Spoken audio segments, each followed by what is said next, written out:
10th class. हम जानते हैं कि आज 20 अक्टूबर सन 2021 है और हम अपनी जो फर्स्ट फ्लाइट बुक है उसके हम लेसन्स यानी कि उन लेसन्स की हम हिंदी को पढ़ रहे हैं। आप हिंदी मीडियम के स्टूडेंट्स हैं। क्वेश्चन आंसर्स जो आते हैं, अगर आपको उस लेसन की पूरी हिंदी अच्छी तरह से मालूम हो और थोड़ा बहुत आप वाक्य बनाना जानते हों तो चाहे क्वेश्चन आंसर कहीं से भी आए, you can write the answer, आप उत्तर लिख सकते हैं। लेकिन ये ध्यान देना, कई बच्चे किताब नहीं खोल रखी है उन्होंने और वो बच्चे कुछ होमवर्क कर रहे हैं, लिख रहे हैं कॉपियों पर। प्लीज़ डू नॉट राइट, मत लिखिए आप और सीधे बैठो भाई आप। तो हमारा छठा पाठ 6th लेसन हम 5वां पढ़ चुके हैं, दी 100 ड्रेसेज, जिसमें हमने यह सीखा कि जो लड़की वांडा पेट्रोनस्की थी किस तरह से उसकी मजाक बनाती थी मैडी और पैगी, और अंततः दुखी होकर वह उस स्कूल को छोड़ गई। लेकिन वो जो 100 ड्रेसेज उन्होंने रंग बिरंगी कतर के बनाई, चित्रकारी की, वो पूरी कमरा नंबर 13 में पूरी क्लास में अव्वल आई, फर्स्ट आई। इतना हम पढ़ चुके हैं। अब हम इसके जो लेसन है ये 2 भागों में है, 5वां और छठा। अब इसका हम जो दूसरा भाग है छठा, दी 100 ड्रेसेज यानी कि पार्ट 2, इस लेसन को हम पढ़ेंगे। इसके लेखक हैं एल बसोर ईस्टर। स्टार्ट करते हैं, हियर वी गो। जब कक्षा कमरे में चक्कर लगा रही थी, मतलब वो चित्रकारियों को देख रही थी, मॉनिटर प्रधानाचार्य के दफ्तर से मिस मैसन के लिए एक नोट लेकर आया। जो मॉनिटर है कक्षा का, वो मिस मैसन यानी कि मैडम के लिए एक नोट, कुछ लिखा हुआ, वो लेकर आया।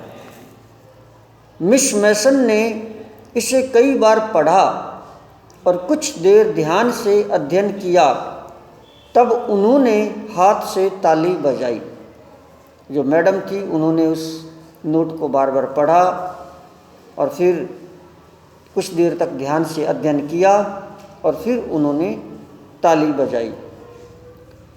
और ताली बजाकर मैडम ने कहा, कक्षा ध्यान दे, हर कोई अपने स्थान पर वापस आ जाए।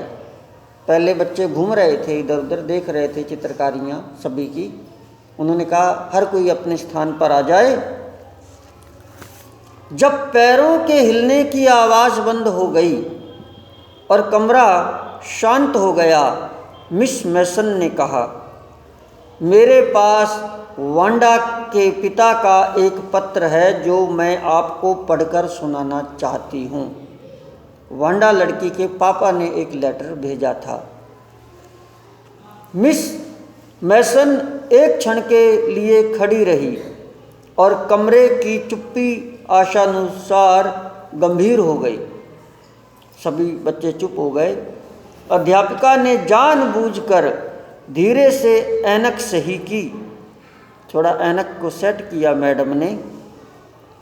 उसके इस तरीके से पता चलता था कि क्या होने वाला है। वांडा के पिता का यह पत्र बहुत महत्वपूर्ण था। जब कोई व्यक्ति अपनी कोई चीज़ पढ़ने से पहले ऐनक को सेट करता है तो इसका मतलब यह है कि कोई वो महत्वपूर्ण अर्थात इम्पोर्टेंट चीज़ को पढ़ रहा है। जब मिस मैसन ने यह संक्षिप्त नोट पढ़ा तो प्रत्येक ने ध्यान से सुना।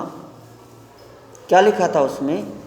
प्रिय अध्यापिका, मेरी वांडा अब आपके विद्यालय में नहीं आएगी। जैक भी नहीं आएगा। अब हम बड़े शहर में चले जाएंगे। कोई पोलेख नहीं पुकारेगा। पॉलिक, क्योंकि वो लड़की पोलिश थी, पोलैंड देश की थी, तो पॉलिक पॉलिक कहकर भी पुकारते थे। कोई पॉलिक नहीं पुकारेगा, कोई नहीं पूछेगा कि मजाकिया नाम क्यों, पेट्रोनस्की मजाकिया नाम क्यों, वहाँ कोई नहीं पूछेगा। बड़े शहर में बहुत से मजाकिया नाम हैं, बड़े शहरों में ऐसे और बहुत सारे नाम हैं। गाँवों के लोग ही ध्यान देते हैं ऐसी छोटी मोटी बातों पर। गाँवों में यदि कोई अजीब तरीके के कपड़े पहन ले तो अपने यहाँ कहते हैं भी उसकी बच्ची ने जीन्स पहन रखी है या इस प्रकार का कपड़ा पहन रखा है। शहरों में सब चलता है, वहाँ कोई नहीं कहता, क्योंकि सभी लगभग बहुत होते हैं ऐसे। तो नाम गाँवों में किसी एक आध का नाम तो मजाक बनती है, बड़े शहरों में ऐसे नाम बहुत मिल जाते हैं, तो कोई मजाक नहीं बनाएगा।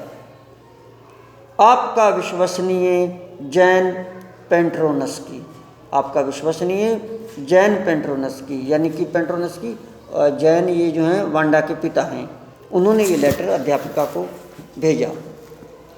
इस पत्र को पढ़ने के बाद एक गहरी खामोशी हो गई। पूरी क्लास चुप हो गई कि बच्ची तो छोड़ के चली गई। मिस मैसन ने अपनी ऐनक उतारी, उस पर फूंका और अपने नरम सफ़ेद रुमाल से उसे साफ किया। ऐनक को लोग अक्सर साफ करते हैं रुमाल से।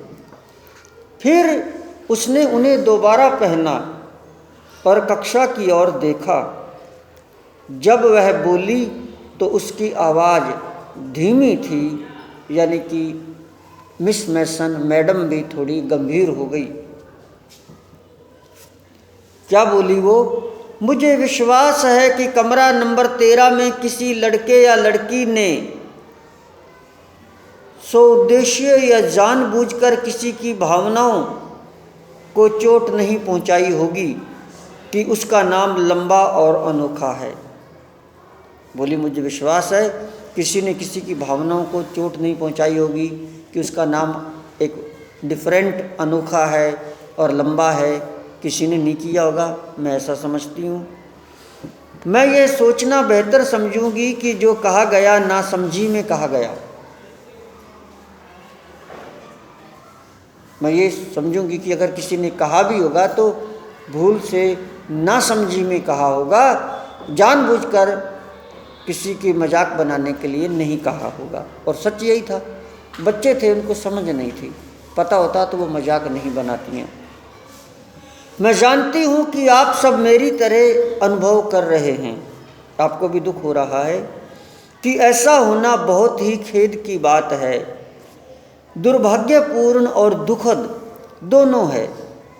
और मैं चाहती हूँ कि आप सब इसके बारे में सोचें आप सब इसके बारे में।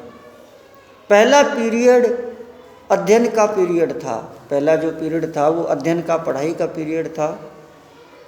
मैडी ने अपने पाठ तैयार करने का प्रयत्न किया, परंतु वह अपना दिमाग काम नहीं लगा पाई। उसे पेट में कुछ अजीब सी बेचैनी महसूस हुई। अध्ययन का पीरियड था, मैडी ने दिमाग लगाकर पाठ को पढ़ने की कोशिश करी, लेकिन उसका ध्यान पढ़ाई में नहीं लगा, क्योंकि बेचैनी हुई। वो उसी बात को सोचने लगी, बेचारी चली गई। सच में उसने पैगी को वांडा से पूछते हुए कि उसकी अलमारी में कितनी पोशाकें हैं सुनकर कभी आनंद नहीं लिया था, परंतु उसने कुछ नहीं कहा। मतलब जब पैगी ने उससे पूछा कि तुम्हारी कितनी ड्रेसेज हैं, मजाक बनाती थी, तो उसको अच्छा तो नहीं लगा मैडी को, लेकिन उसको रोका तो नहीं। तो दोषी तो ये भी है। और यह उतना ही बुरा था जितना कि पैगी ने किया था। यानी कि कोई अगर गलत कर रहा है और आप चुप हो, सुन रहे हो, तो फिर आप भी उसके बराबर के भागीदार हो जाते हो। तो पैगी के बराबर बुरी बात थी। उससे भी बुरा वह कायर थी, कायर मैडी अपने बारे में सोचती है। पैगी ने कभी नहीं सोचा था कि वे गलत है, परंतु उसने, मैडी ने सोचा था मैडी ने सोचा था कि वह गलत कर रही है। पैडी ने तो सोचा ही नहीं कि मैं गलत कर रही हूँ, पैगी ने, लेकिन मैडी ने तो सोचा कि वो गलत कर रही है, और गलत कर रही है सोचा तो उसे टोक सकती थी, वह अपने आप को वांडा के स्थान पर रख सकती थी। हे ईश्वर, क्या वह कुछ नहीं कर सकती थी? बहुत कुछ कर सकती थी, चाहती तो। काश वह वांडा को बता सकती कि वह उसकी भावनाओं को ठेस नहीं पहुंचाना चाहती थी। काश मैं वांडा से कहती, भाई मैं इसके साथ नहीं हूँ, मैं तुम्हारी मजाक नहीं बना रही, यही बना रही है। काश कह पाती, अब तो चली गई। वह मुड़ी और पैगी की ओर देखा, परंतु पैगी ने ऊपर नहीं देखा। मुड़ी और फिर क्लास में पैगी की ओर देखा। पैगी नीचे सिर लटका के बेशर्म होके, ऊपर नहीं देखा पैगी ने। वह अध्ययन में रत थी, पढ़ाई में लगी रही। चाहे पैगी को बुरा लगा हो या नहीं, उसे मैडी को कुछ करना होगा, मैडी को कुछ करना होगा, उस मैडी ने सोचा। उसे वांडा पेट्रोनस्की को ढूंढना होगा। मैं ढूंढूंगी, कहाँ गई वो? शायद वह अभी तक न गई हो, क्या पता अभी जैसे ट्रेन या बस नहीं पकड़ी हो, अभी घर पे ही हो, रोक लूँ। शायद पैगी उसके साथ हाइट्स पर चले और वांडा को बताए कि उसने प्रतियोगिता जीती है और वह चुस्त थी और उसकी 100 पोशाकें सुंदर थी। उसने सोचा कि हो सकता है मैं जाऊं और हो सकता है मेरे साथ पैगी भी जाए और बताए कि वो बहुत इंटेलिजेंट लड़की थी और उसने प्रतियोगिता जीती और उसकी पोशाकें बहुत सुंदर थी। अब मन में आ रहा है, दुख हो रहा है। जब दोपहर को स्कूल समाप्त हुआ, पैगी ने कहा यूं ही दिखावे से, पैगी ने यूं ही कहा, चलो देखें कि वह बच्ची शहर छोड़ गई है या नहीं। मतलब मन तो हो रहा था कि जाकर देखूं कहीं चली गई कि नहीं, लेकिन अगर वो वैसे कहती कि चलो उसको ढूंढने चलें देख, तो फिर सब कहते भी अब इसको गलती महसूस हुई, ये अपनी हार मान रही है कि मैंने गलत किया। तो उस तरीके से ना कहते हुए ऐसे ही बोला, चलो चलो देखें कि बच्ची शहर छोड़ के गई है या नहीं। मतलब ऐसे भी कोई यूँ ना कहे भी ये इसको लगा कि मैंने गलती की, चलो देखते हैं। तो पैगी को भी यही विचार आया था। मैडी चमक उठी, मैडी खुश हो गई कि हाँ पैगी कैसे न कैसे तैयार तो है अंदर से। पैग वास्तव में सही थी। कई बार होता क्या है, जैसे शादी वादी में या कहीं अपन अंदर से तो अपना मन तो होता है और फिर हम कहते हैं नहीं हम तो बस वैसे ही आए हैं, हम तो वैसे ही आए हैं। तो वो सिस्टम है ये। दोनों लड़कियां जल्दी से भवन से बाहर निकली। छुट्टी के बाद गली से होकर बोगिन्स हाइट्स की ओर, शहर का वह भाग जहां नवंबर की दोपहर बूंदाबांदी वाली गीली थी और उदासी भरी थी, उस तरफ गई। चलो, आखिर, पैगी ने रूखे ढंग से कहा, चलो आखिर। मैंने कभी उसे विदेशी नहीं कहा या उसके नाम का मैंने कभी मजाक नहीं उड़ाया। मैडी को कह रही है, मैंने कभी नहीं सोचा कि उसमें इतनी समझ होगी कि वह जान पाए कि हम उसका मजाक उड़ा रहे हैं। मैंने सोचा कि वह तो बिल्कुल बुद्धू है और देखो वह कितना अच्छा बनाती है, मैंने तो उसको कभी मजाक मैंने तो किया नहीं। ऐसे कहा पैगी ने। मतलब सच्ची बन रही है वो, सच्ची। मैडी कुछ नहीं कह पाई। अब मैडी बोली नहीं। उसे आशा थी कि वांडा को ढूंढ लेंगे, मैडी को आशा थी। वह उसे बताना चाहती थी कि उन्हें खेद है, सॉरी सॉरी बोलना चाहती थी कि उन्होंने उसे तंग किया, और पूरा स्कूल सोचता है कि वह अद्भुत थी। बोलना चाहती थी सॉरी कि हमने आपको परेशान किया, लेकिन आज पूरा विद्यालय मानता है कि वो गजब, अद्भुत, अलग है, कलाकार है। और वह न जाए, हर कोई उसके साथ अच्छा व्यवहार करेगा। जबकि रूस के चला जाता है तब हमें उसकी याद आती है, कहते हैं आजा, अब हम कभी नहीं लड़ेंगे तुझसे, कभी नहीं, तू बहुत अच्छा था। लेकिन जब अपने पास होता है तब हम उसकी कदर नहीं करते, जब कोई चला जाता है तब उसकी याद आती है। इट डज हैपन, ऐसा तो होता है। अब हर कोई उसके साथ अच्छा व्यवहार करेगा, वह और पैगी उससे लड़ेंगी जो उनके साथ अच्छा नहीं करेगा। मन में सोच रही हैं कि अब अगर कोई और बच्चा भी तुम्हारे साथ अच्छा व्यवहार नहीं करेगा तो हम लड़ेंगी उसको। अरे ये तुम ही तो हो उसके साथ बुरा व्यवहार करने वाली। अब बढ़ रही है सच्ची। दोनों लड़कियों ने शीघ्रता की, जल्दबाजी की कि इसको रोक लें, कभी गई ना हो। उन्हें आशा थी कि अंधेरा होने से पहले वे पहाड़ी की चोटी पर पहुंच जाएंगी।